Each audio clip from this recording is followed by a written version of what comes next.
Bienvenue à Parents d'ado. Quand on a nos enfants qui sont petits, oh, ils sont trop mimi.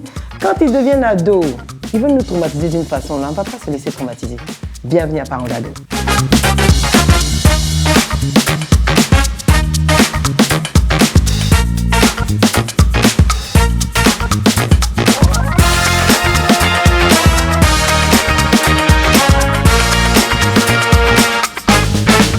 Alors, on va parler d'un sujet que les parents n'aiment pas, un sujet qui nous embarrasse, mais il le faut.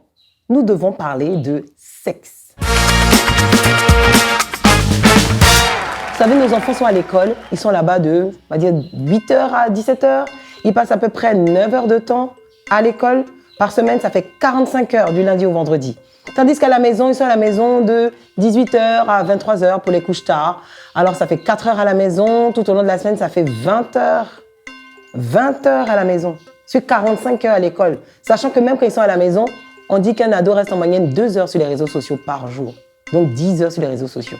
Sur 20 heures à la maison. En vérité, c'est qui le parent? Qui éduque qui? Question. À l'école, dans les réseaux sociaux, les enfants ont des informations que nous ne pouvons même pas imaginer. Tu ne veux pas parler de sexe à ta fille, mais en vérité, là, elle est déjà éduquée. La Bible nous dit dans Proverbe 13, au verset 14, « L'enseignement du sage est une source de vie pour nous détourner des pièges de la mort. » Ah oui, le sexe, c'est un piège. C'est un piège qui entraîne à la mort.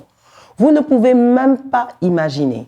Vous ne pouvez même pas imaginer. Aujourd'hui, dans un film, c'est tellement difficile de ne pas avoir de scènes sexuelles. Et vous savez, moi, je suis réalisatrice de cinéma. Mais il y a des scènes, tu sais que la scène même t'appelle. La scène, les effets sonores, les plans qui sont faits sur la scène sexuelle, il y a un message derrière. Le message, c'est, voilà, faut faire aussi. Mais nos enfants, qui entre 12 et 16 ans, qui sont censés se préserver pour avoir une vie équilibrée, sont appelés tous les jours au travers de films, au travers de musique, à offrir leur corps, à avoir des expériences sexuelles. Et ça encore, je ne parle même pas de l'homosexualité. Parce que là, alors là, c'est grave.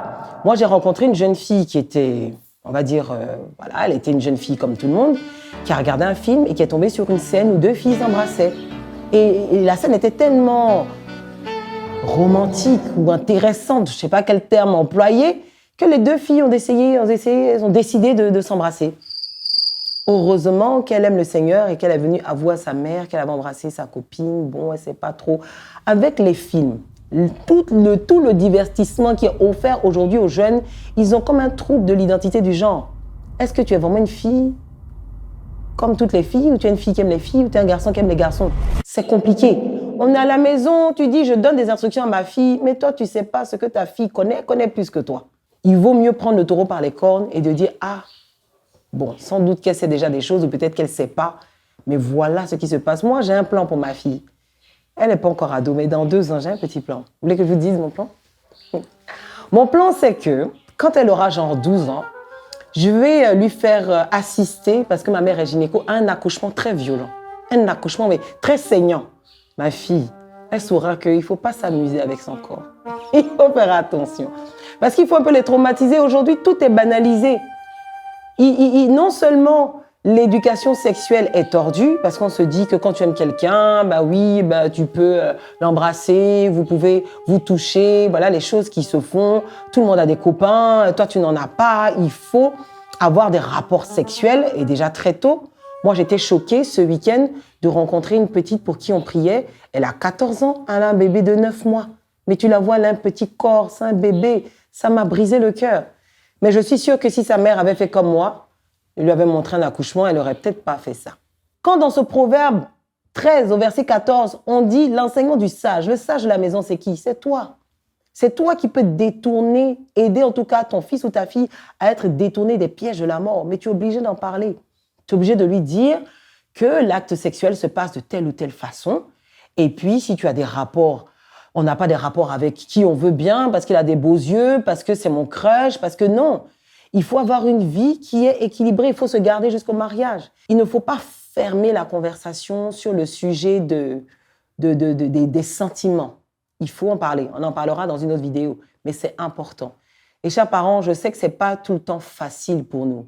Mais quelquefois, on doit enlever les gants et puis mettre la main dans le cambouis On va élever la voix, on va prier. Que le Saint-Esprit nous aide à être des parents qui sont avenants, des parents qui brisent la glace sur des sujets qui sont des sujets tabous. Aujourd'hui, il n'y a plus de tabous avec les réseaux sociaux. Alors nous devons parler. Prions ensemble. Merci Saint-Esprit. Merci parce que tu nous permets d'être les parents selon toi. Pour nous, des choses sont difficiles, mais nous voulons, Seigneur, apporter le meilleur de l'éducation à nos enfants. Nous voulons les aider.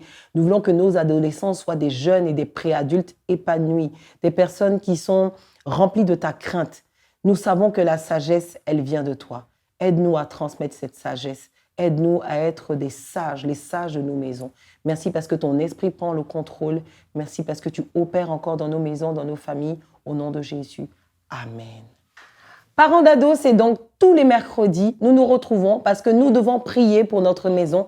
Nous devons partager nos expériences et nous devons savoir qu'est-ce que la parole de Dieu nous dit sur comment gérer nos adolescents. Ils ne sont pas faciles à vivre, mais nous avons la solution dans la parole de Dieu. À bientôt. Aujourd'hui, nous avons un thème qui est chic, un peu embarrassant. Ça s'appelle